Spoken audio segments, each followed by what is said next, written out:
que terre à terre, la racine d'une plante, c'est elle qui récupère les nutriments. Ce n'est pas seulement que ça prend les nutriments par la racine, même par les feuilles, ça peut capter les nutriments. Parce qu'il y a certains engrais foliaires qui passent par les feuilles.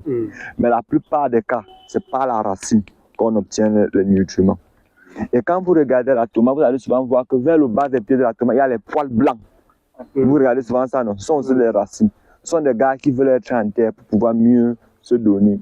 Ici, il y a deux choses qui se passent. Premièrement, je vais d'abord éliminer les feuilles qui ne servent à rien. Vous avez vu la feuille ici, là? Venez voir.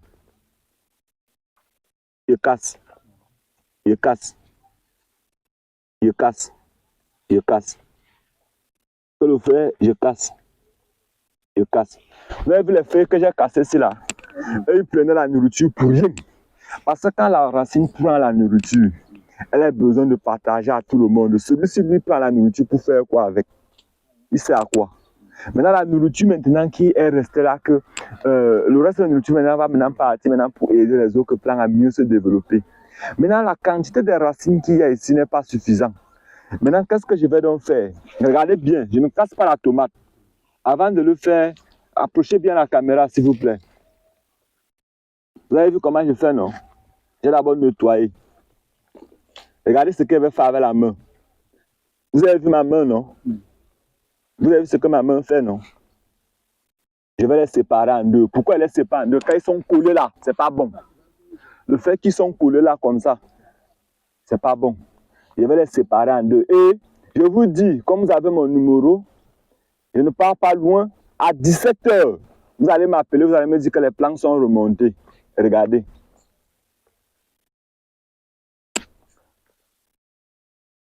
Qu'est-ce qu'il a fait ici? Ça, ce n'est pas, il y a une forme de binage.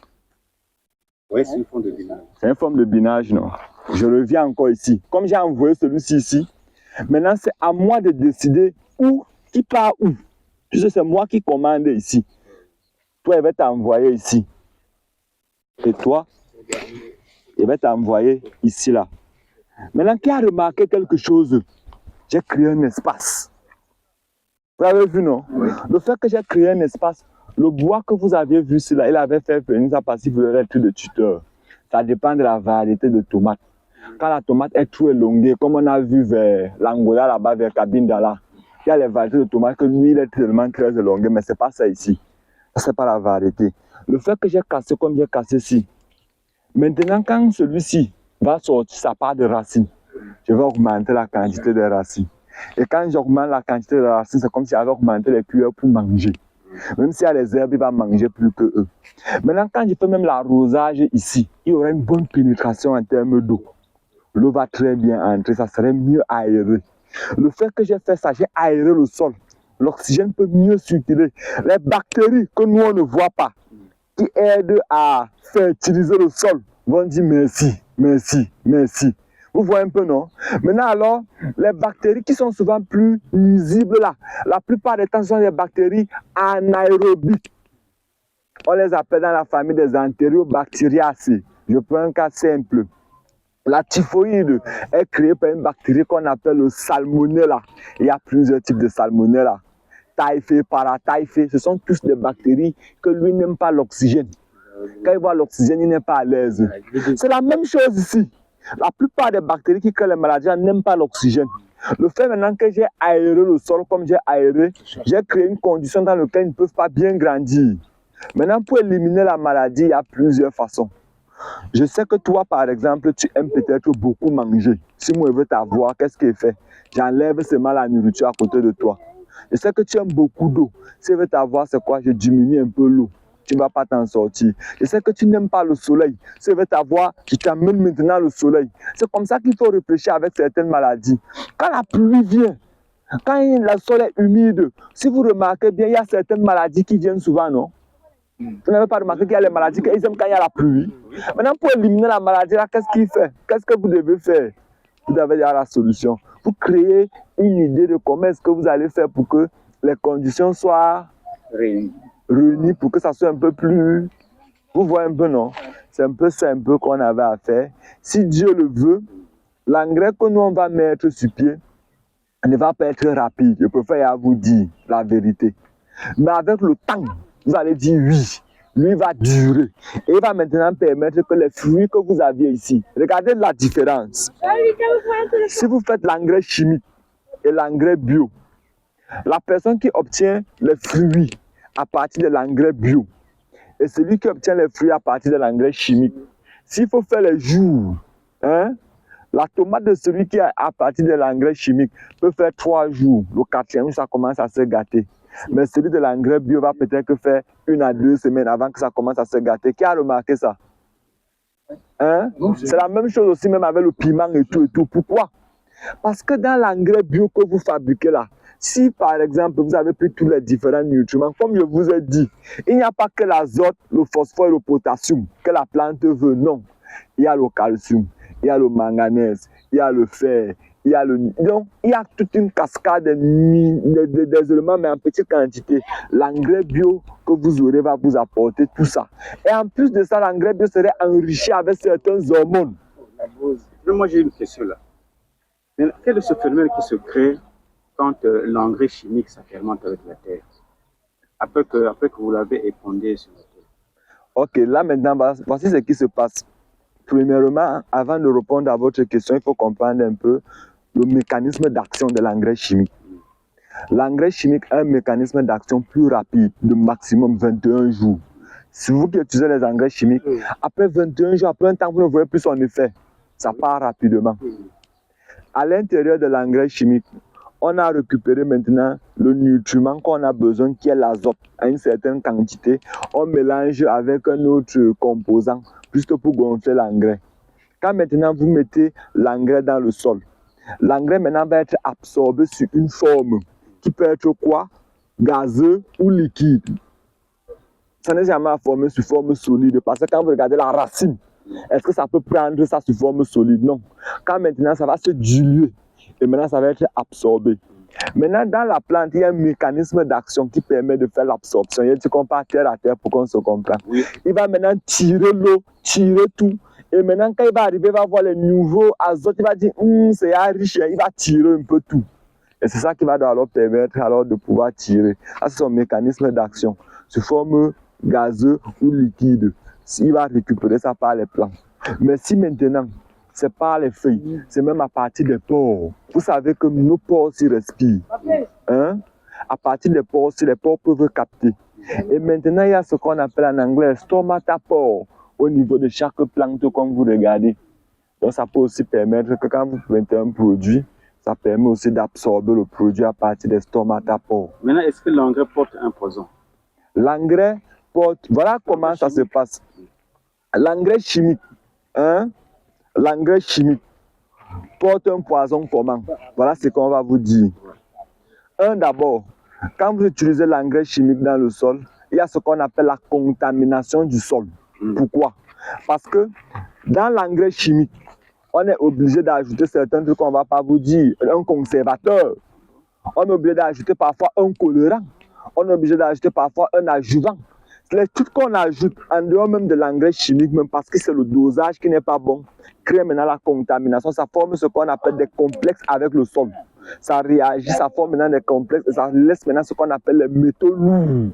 C'est les métaux lourds là maintenant qui créent maintenant ce qu'on appelle le cancer, les différentes maladies qu'on a quand on absorbe ça, on mange. C'est un peu le phénomène là, mais c'est pas seulement ça. J'ai essayé de parler pour qu'on se comprenne, mais c'est tout un phénomène plus rattaché. Mais l'engrais bio, il est fait naturellement. Son processus est peut-être un peu mécanique, mais il n'y a rien de chimique à l'intérieur. Le fait qu'il est naturel, le fait qu'il est bio, ça le permet maintenant de proliférer le verre. Mais ce sont des engrais verts. Hein? Il n'a pas d'inconvénient. Il n'a pas d'inconvénient pour vous. Mais il faut être honnête. On ne peut pas laisser l'engrais chimique et on entre dans l'engrais bio avec les 2 pieds. Ça ne va pas donner. Il faut qu'on commence à réduire un peu, pour maintenant aussi avoir une maîtrise. Pour qu'à la longue, maintenant, on puisse avoir quelque chose de mieux. C'est ça qu'on appelle l'agriculture raisonnée. Maintenant, les composants de l'engrais chimique, quand l'engrais ça fermente avec la terre, les composants chimiques de l'engrais, comment est-ce que ça fait pour rattraper la plante? pour pénétrer la plante. Puisque l'engrais, c'est déjà à fermenter avec la terre. Et malheureusement, la présence de la fermentation, il y a toujours une remarque de la présence des composants de l'engrais dans le fruit. Ok. Dans cette terre que vous voyez ici, hein, si cette terre est bien, il y a une quantité d'azote, mais en petite quantité.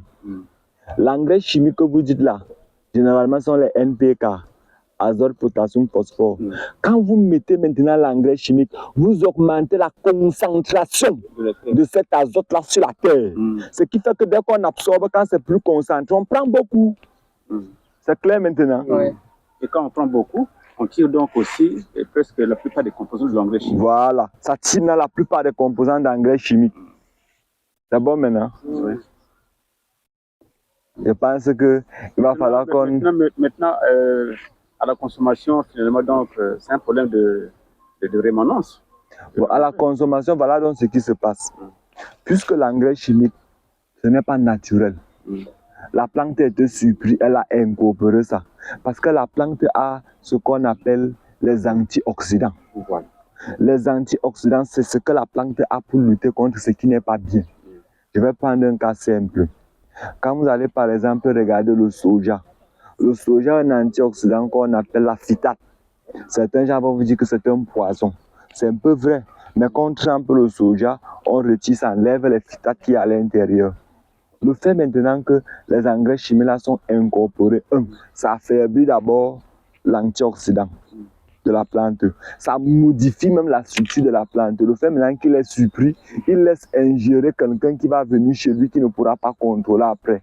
Maintenant, quand vous mangez ça, quand vous avez fini de consommer, maintenant au niveau maintenant de vos foies et vos reins, ils sont responsables de faire comment? De nettoyer et d'enlever les déchets. Maintenant, quand les déchets sont trop beaucoup, il est fatigué. Il n'enlève pas tout, il laisse certains aller au rein. Ça part maintenant caler, ça crée certains trucs comme les calculs rénales, les faiblesses. Vous voyez un peu, non? C'est un peu les mécanismes qui sont formés. Bon, maintenant, nous sommes des maraîchers. Hein? Nous sommes des maraîchers. Je n'accuse pas peut-être les amis maraîchers de ne pas avoir de l'expérience de l'utilisation des engrais chimiques. Il va falloir peut-être qu'on puisse avoir des retrouvailles à tout moment dans l'utilisation de l'engrais chimique. Puisque parmi nous, il y a de ceux, c'est comme j'ai dit au départ là-bas, il y a de ceux qui pratiquent le maraîchage conditionnellement, par une difficulté vitale. Il est obligé de faire le maraîchage. Mais il n'a pas l'expérience. Il n'a pas l'expérience. Donc voilà pourquoi. Parce que là-bas dans la vie quotidienne, il y a des plantes et il y a des plaintes qui se manifestent à tout moment. Ah non, les produits chimiques. Quand on dit manganga, donc c'est les produits chimiques. Donc à un moment donné, la production que nous fournissons chez les consommateurs tend à ne pas être achetée parce que à la présence de l'engrais chimique. Ils accusent des produits poisons. Donc les produits sont empoisonnés. Vous voyez? Naturellement, moi, quand je travaille là-bas dans mon jardin, j'ai toujours pris soin d'abord de la rémanence de l'engrais avant même l'utilisation. Et puis la date du plantage ou de repiquage de ma culture que je peux nourrir à l'engrais chimique. C'est ce que je fais souvent. Maintenant, moi, la méthode que j'utilise pour l'engrais chimique, telle que la tomate là, ça fait déjà presque près d'un mois, non? Cet âge-là. Mais ça a plus d'un mois déjà, parce qu'on est même déjà en début de floraison, comme vous pouvez remarquer. Maintenant, comme il y a déjà la floraison, bon, je ne dois pas utiliser l'engrais juste au pied. Non. Je dois mettre l'engrais juste dans les espaces. Cela permettre à la plante d'aspirer ce qui est vraiment réel à aspirer de l'engrais. Parce que dès que je mets à l'espace là-bas, la terre aussi joue un grand rôle pour la purification de l'engrais. Si je ne me trompe pas. Mais quand il est chimique, hein, il va tout absorber. Parce que vous avez vu les racines là, regardez. Regardez, vous avez vu là où il y a la plante ici. Vous allez voir sa racine ici. Venez voir. Vous avez vu là où sa racine est arrivée. Si je pars même encore devant, vous avez vu là où la racine arrive, non? Et comme j'ai encore écarté là, oh, c'est alors grave. J'ai envoyé les racines là partout maintenant. Donc, ce qui fait que, même si vous mettez ça où ça va prendre. La solution, comme on vous a dit, ça serait maintenant à vous de penser que, ok, vous ne pouvez plus faire grand chose. Voilà les gens qui pourront faire grand chose. Il faut reconnaître. Mais vous pouvez maintenant les conseiller, les dire, voilà l'erreur que nous on a fait.